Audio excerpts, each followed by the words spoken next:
القولين والثقلين والفريقين من قرب ومن عجم يا رب بالمصطفى بلغ مقاصدنا واغفر لنا ما مضى يا واسع الكرم در دل مسلم مقام مصطفیٰ آبروئے مازنام مصطفیٰ نہایت ہی واجب الاحترام، قابل قدر، قابل عزت بزرگوں، دوستوں، برادران اسلام، اللہ تبارک و تعالیٰ نے شانہ من والہ کا یہ فضل و کرم اور اس کی توفیق خاص سے آج میں اس کے گھر میں جمعۃ المبارک کی مقدس گھڑیوں میں ماہ رمضان کا یہ مقدس جمعہ جس میں اور آپ حاضر ہیں، اللہ رب العزت ہمیں رمضان المبارک کے روزے رکھنے کی توفیق عطا فرمائے اور ماہ مقدسہ کا احترام اس کی بھی توفیق عطا فرمائے اور اللہ رب العزت جتنی گھڑیاں ہم بیٹھے ہیں خالق کائنات ہمیں سن کر اس پر عمل کی توفیق عطا فرمائے۔ برادران اسلام، اس سے قبل سابقہ 2 جمعۃ المبارک جس عظیم ہستیوں کے حوالے سے گفتگو کی، وہ عظیم ہستیاں کہ جنہیں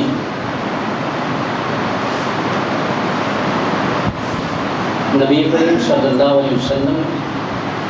کی ذات اقدس سے جب بڑا پیار تھا اور میرے آقا کو ان ہستیوں سے بڑا پیار تھا۔ آپ کی پیاری زوجہ سیدہ خدیجہ الکبریٰ رضی اللہ تعالی عنہا ملکہ عرب، ان کے حوالے سے گفتگو ہوئی۔ اس سے قبل سیدہ کائنات حضور کی پیاری لبِ جگر، جس کے بارے میں میرے آقا نے فرمایا فاطمہ روحی، فاطمہ میری روح ہے، فاطمہ بضعۃ منی، فرمایا فاطمہ میرے جگر کا ٹکڑا، فرمایا جو فاطمہ کو دکھ دے اس نے مجھے دکھ دیا، اور جس سے میری بیٹی خوش ہے میں اس سے خوش ہوں۔ تو میں نہیں سمجھتا کہ ماہ رمضان المبارک کی یہ مقدس گھڑیاں جن کا تعلق براہ راست میرے آقا علیہ السلام کی ذات اقدس سے ملا ہوا ہے، اور ماہ رمضان المبارک کا ویسے ہی ایک ایک لمحہ برکتوں والا ہے، اور پھر ماہ رمضان المبارک کی گھڑیوں کو اور 4 چاند لگ جاتے ہیں جب اللہ تعالیٰ کی وہ برگزیدہ ہستیاں کہ جن کے صدقے اللہ تعالیٰ نے ہمیں ماہ رمضان المبارک عطا فرمایا، میرے آقا علیہ السلام کی ذات اقدس سے تعلق رکھنے والی وہ ہستیاں کہ جن سے میرے آقا کو پیار تھا اور ان کو میرے آقا سے پیار تھا، ان ہستیوں کا اگر ذکر نہ کیا جائے تو میں ماہ رمضان المبارک کی ان گھڑیوں کو ادھورا سمجھتا ہوں۔ تو آپ کو شاید علم ہو کہ اس سے قبل حضرت خدیجہ الکبریٰ رضی اللہ تعالیٰ عنہ کا ذکر ہوا، حضرت بی بی فاطمہ الزہراء رضی اللہ تعالیٰ عنہ کا ذکر ہوا، اور اس کے بعد پھر غزوہ بدر آیا اسی ماہ مبارکہ میں رمضان المبارک کے۔ اس کے بعد کل کا جو دن گزرا ہے، کل کا جو روزہ کون سا تھا؟ کل 20واں روزہ، کل 20واں روزہ جو گزرا ہے، یہ روزہ یہ دن جو تھا یہ فتح مکہ کا دن تھا، اور یہ وہ عظیم دن کہ جب میرے آقا علیہ الصلوۃ والسلام، میرے اور آپ کے آقا تاجدار کون و مقام صلی اللہ علیہ وسلم، آقا علیہ الصلوۃ والسلام کتنی شان و شوکت کے ساتھ مکہ میں داخل ہوتے ہیں۔ یہی وہ لوگ جنہوں نے میرے آقا کو ہجرت کرنے پہ مجبور کر دیا تھا، یہی وہ لوگ جنہوں نے میرے آقا کے راستوں میں کانٹے بچھائے تھے، یہی وہ لوگ جو مسلمانوں کو تکلیفیں اور دشواریوں میں مبتلا کرتے تھے۔ لیکن ایک وقت وہ آیا کہ جب میرے آقا علیہ الصلوۃ والسلام بڑی شان کے ساتھ اللہ تعالیٰ کی عطا کردہ اس شان، جو شان کے اس مال کے کائنات کے جو شان لائق ہے، اللہ تعالیٰ نے اپنے پیارے محبوب صلی اللہ علیہ وسلم کو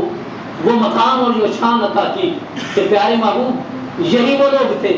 جنہوں نے محبوب تجھے ہجرت کرنے پہ مجبور کر دیا تھا، یہی وہ لوگ تھے جو تیری راستے میں کانٹے بچھایا کرتے تھے۔ اے پیارے محبوب ایک وقت میں وہ لاؤں گا، فتح مکہ ہوگا اور تو شان کے ساتھ سوار ہو کر اس شان سے داخل ہوگا کہ دنیا دیکھ رہی ہوگی۔ اور میرے آقا علیہ الصلوۃ والسلام، دیکھو میرے آقا علیہ الصلوۃ والسلام اللہ تعالیٰ کی بارگاہ میں سجدہ شکر کرتے ہوئے اللہ کی بارگاہ میں سواری پہ سوار ہیں۔ یہ نہیں آج اگر کوئی دنیا کا بادشاہ کوئی جنگ فتح کر لے، کوئی ملک فتح کر لے، تو ہو سکتا ہے وہ سر اٹھا کے چلتا ہے، وہ سر اٹھا کے چلتا ہے۔ قربان جائیں میں اپنے آقا تاجدار انبیاء صلی اللہ علیہ وسلم کی ذات اقدس پر کہ جب مکہ فتح ہوتا ہے اور پھر آقا علیہ الصلوۃ والسلام اللہ کی بارگاہ میں سر جھکائے ہوئے مکے میں داخل ہو رہے ہوتے ہیں، سبحان اللہ، اللہ کی بارگاہ میں مکے میں داخل ہوتے ہیں۔ اور وہ لوگ جو میرے آقا کو تکلیفیں اور دکھ دیا کرتے تھے، وہ قریش مکہ جب انہوں نے دیکھا کہ آج مکہ فتح ہو گیا تو وہ لوگ حیران اور ششدر رہ گئے اور پریشانی کے عالم میں مبتلا کھڑے ہیں اور ایک دوسرے کے منہ کو تک رہے ہیں اور سمجھ میں نہیں آ رہا کہ آج کیا بنے گا، آج کیا بنے گا، کہ آج ہمارا کچھ نہیں، آج سارا کچھ آج۔ اور پھر یاد رکھیے بہادر اس شخص کو نہیں کہا جاتا، ذہن میں رکھیے مولا کائنات حضرت علی کرم اللہ وجہ کریم کا آج شہادت کا دن ہے، اس پہ بھی گفتگو کریں گے۔ لیکن پہلے فتح مکہ کے حوالے سے حضور علیہ الصلوۃ والسلام کے پیارے وہ داماد سیدنا علی کرم اللہ وجہ کریم، آپ حضرت علی کرم اللہ وجہ کریم فرماتے ہیں بہادر وہ نہیں کہ جو تم کو بچھاڑ دے، بہادر وہ نہیں جو تم کو بچھاڑ دے، بلکہ بہادر وہ ہے جس کی بات ہاتھ میں جو ہے جب تمہارے تلوار بھی ہو اور پھر تم خاموشی سے غصہ پی کے اتر جاؤ۔ یہ مولا کائنات کا درس ہے۔ حضرت علی کرم اللہ وجہ کریم آپ ہی دینا کہ ایک شخص آپ کے ساتھ جنگ کر رہا تھا، لڑائی کر رہا تھا، آپ نے تلوار اٹھائی، اس نے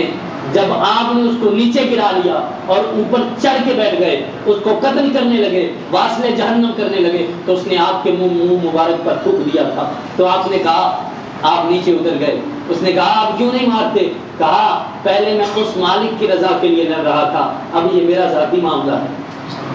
میں چاہوں تجھے معاف کرتا ہوں۔ یہ آج ہم نہیں ہیں، یہ ہم ہیں جو ایک دوسرے کو معاف نہیں کر پاتے، ورنہ مولا علی کرم اللہ وجہ کریم کی ذات اقدس کو درس یہ دیتی ہے۔ اور پھر آقا علیہ الصلوۃ والسلام مکہ میں شان سے داخل ہوئے، سر جھکا ہوا ہے، سجدے سے سجدہ پیشانی اس کی بارگاہ میں شکرانے کے لیے جھکی ہوئی ہے، اس کی مالک کے کائنات کی بارگاہ میں پیشانی جو ہے وہ شکر سے جھکی ہوئی ہے۔ فتح نصیب ہو گئی ہے، فتح ملی ہے، لیکن سر اٹھا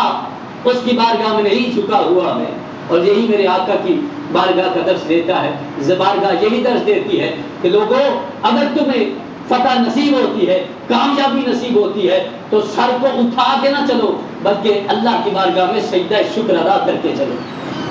اور پھر آقا علیہ الصلوۃ والسلام وہی لوگ جو ایک دوسرے کو دیکھ کے حیران رہے تھے اور دیکھ رہے تھے کہ آج کسی کی خیر نہیں ہے،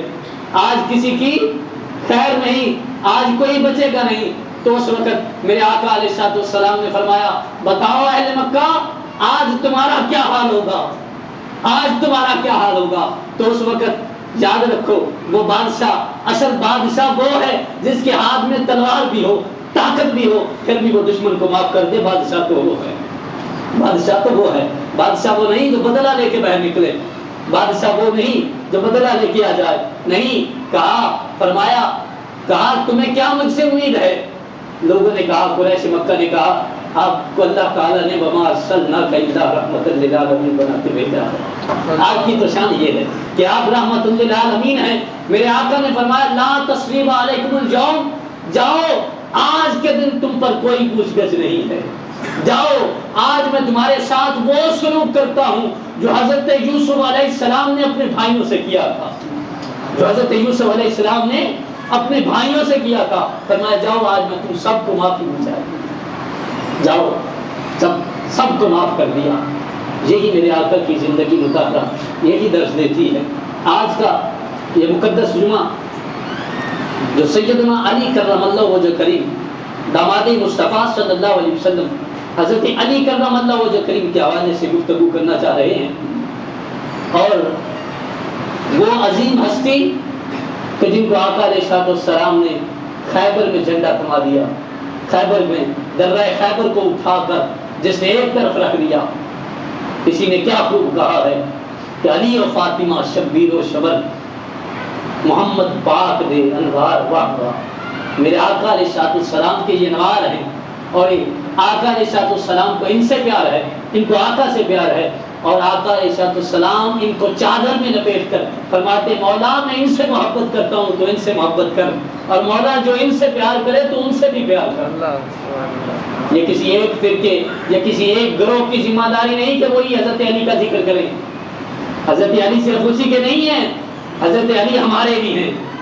حضرت علی کرم اللہ وجہ کریم ہمارے بھی ہیں۔ اور پھر دیکھیے شاہ سوار مشرق، اور کیا ہے قیامت کا گلگلہ بلند ہوا، اور چاند نے اپنی ردا سمیٹی، اور ستارے اپنی محفل سے برخاست کر لیے گئے، اور جب سورج کی کرنیں عالم کو منور کرنے لگی، اور پھر اس کے بعد اور ہوا کے جھونکوں میں آفتاب کی حدت جب آنے لگی، اس وقت ادھر حضرت ابو طالب رضی اللہ تعالیٰ عنہ، حضرت ابو طالب حضرت علی کرم اللہ وجہ کریم کے والد گرامی، حضرت ابو طالب آپ کسی کام کے سلسلہ میں، حضرت ابو طالب کسی کام کے سلسلہ میں یمن کے لیے جا رہے ہیں۔ کدھر کا سفر کر رہے ہیں؟ ملک یمن، وہاں کا سفر کر رہے ہیں، اور چلتے ہوئے تپتے صحراؤں میں اور طویل سفر کی صحبتیں اور مشکلات کو برداشت کرتے ہوئے جا رہے ہیں، اور ادھر ایک وہ شخص جس کا نام مشرم تھا، کیا تھا؟ مشرم، جو بھی اسلام قبول نہیں کیا، اسلام قبول نہیں کیا، وہ اپنی کتاب کا، اہل کتاب میں سے تھا، اپنی کتاب کا مطالعہ کرنے والا تھا۔ تو ادھر اس نے وہ اپنی عبادت گاہ میں مجسمہ حیرت بنا ہوا تھا، مجسمہ حیرت بنا کھڑا ہے، اور اس بات کو سوچ رہا ہے کہ دنیا فانی ہے، جو آیا ہے اس نے ایک دن جانا ہے، میری عمر کے 190 سال بیت چکے ہیں۔ کتنے سال عمر ہو چکی تھی اس کی؟ یہ دوسرے اہل کتاب میں سے تھا، عبادت گاہ میں کھڑا، ان کا ایک بڑا مقدس انسان تھا، بڑا مقدس ان کا، جس طرح ان کے ہندوؤں کے پنڈت ہوتے ہیں اور راہب ہوتے ہیں، یہ ان کا ایک بڑا، جو سمجھ لو ان کا ایک بہت بڑا عظیم عالم تھا اس کتاب کا۔ وہ اپنے عبادت گاہ میں عبادت کر رہا ہے، اور عمر کتنی ہو چکی ہے؟ 190 سال کی عمر ہو چکی ہے، اور وہ اسی کشمکش میں ہے کہ مولا وہ کب گھڑی آئے گی جب میری دعا کو قبول ہوگی، میری دعا قبولیت کے سانچے میں ڈھلے گی، آخر وہ دن کب آئے گا جب میری دعا کو ثمر ملے گا۔ بس یہ سوچ رہا ہے کہ جناب ابو طالب، حضرت ابو طالب حضرت علی کرم اللہ وجہ کریم کے والد گرامی، آپ جہاں یمن کے دوسرے شرفاء سے ملنے گئے، دوسرے بڑے بڑے سرداروں سے ملنے گئے، آپ وہاں مشرم سے بھی ملنے گئے، وہ جو مشرم جو عبادت کر رہا تھا، مشرم، اس سے بھی ملنے گئے، اور جب ملاقات کی، وہاں مشرم کی زیارت کی، اور جب مشرم کی زیارت کے لیے اس کی عبادت گاہ میں گئے تو مشرم نے پوچھا کہاں سے آئے ہو؟ مشرم نے پوچھا کہاں سے آئے ہو؟ کہا مکہ سے آیا ہوں۔ کیا تعارف پیش کیا، کہا کہاں سے آئے ہو؟ کہا مکہ سے آ رہا ہوں۔ کہا